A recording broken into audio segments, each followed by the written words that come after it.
Hi students. We are moving on now to Unit 3. And first I want to start by apologizing that this video is so late in coming.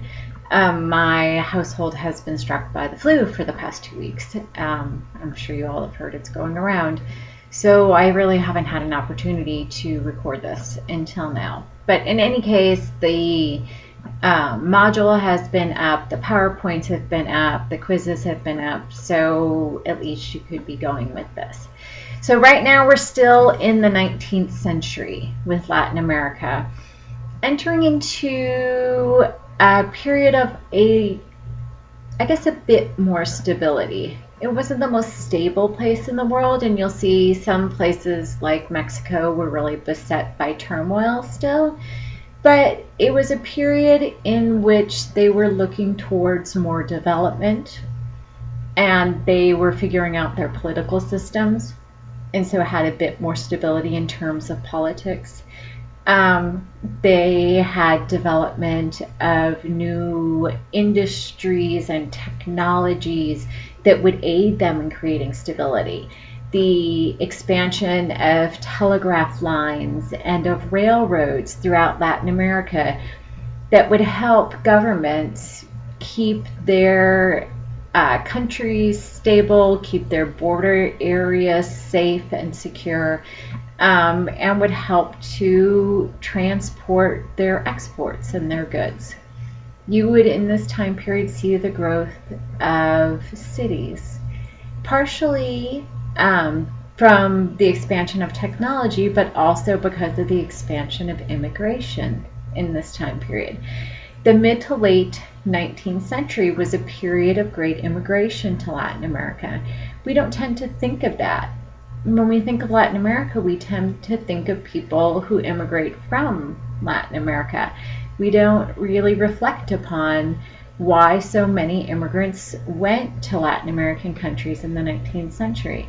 So this is an interesting part of the changing Latin American world, the changing culture in the 19th century.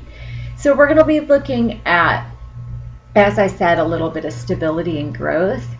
We're going to also be looking at, I think it's Chapter 6 is called something about new actors on an old stage or something along those lines.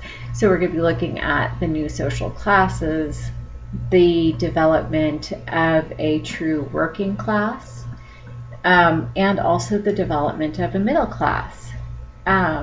These are different. Before, we primarily were dealing with elite and poor, and mostly all rural, mostly all in the countryside. So we see the growth of these classes that tend to come with urbanization. Another player that's going to really enter into consideration in this time period is the United States.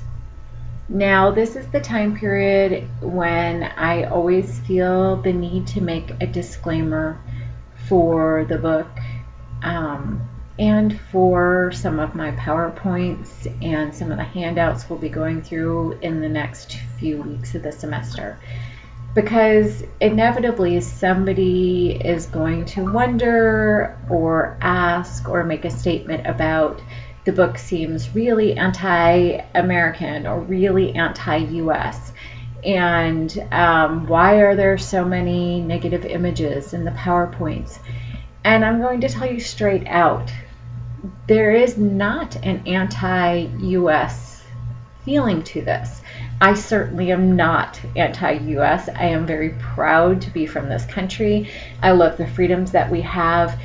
But part of being an educated citizen of our country is learning about and being aware of the impact that our government and its decisions, its foreign policies, have had on other parts of the world.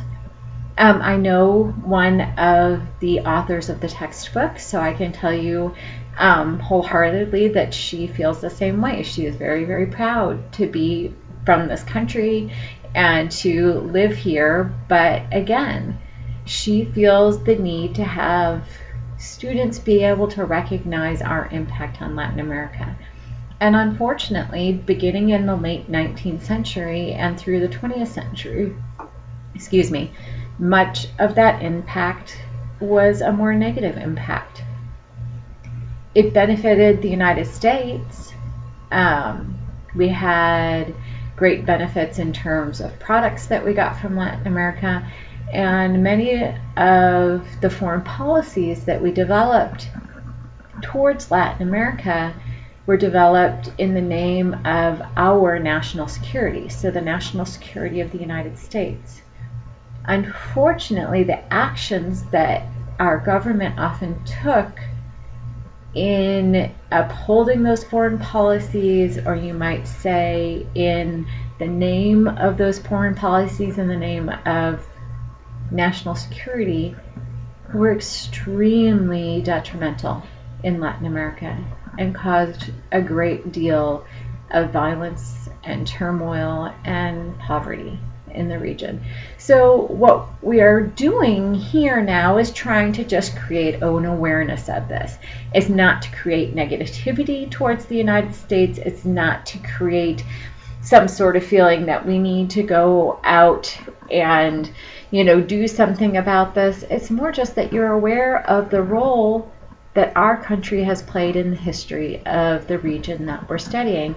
And it's also important because in order to understand the culture of what we're calling here the Hispanic world, you have to understand their feelings and attitudes towards the United States government and why some of these feelings and attitudes came about. So particularly the PowerPoint on neocolonialism in Latin America, you're going to see some really negative images that the United States had in regards to certain Latin American countries. So just keep in mind, these are things that are a part of our history, and it's just very good to be aware of them. So for this unit, you have chapters 5 and 6 of the textbook, and of course you have a quiz on chapter 5 and a quiz on chapter 6. Additionally, you of course have your 3 posts that you need to make in the unit discussion forum. And I'd like more and more to see these discussion forums really be a conversation between you as students. I love that you're working to put in as much information as you possibly can and show everything you found in the books and in the PowerPoints. That's wonderful. I definitely want to see that, but I also want to see you interacting with the posts of your classmates, not just simply piping in with everything else you know. So let's work at trying to get these to be as flowing of conversations as possible. And I look forward to continuing to work with you learning about the Hispanic world.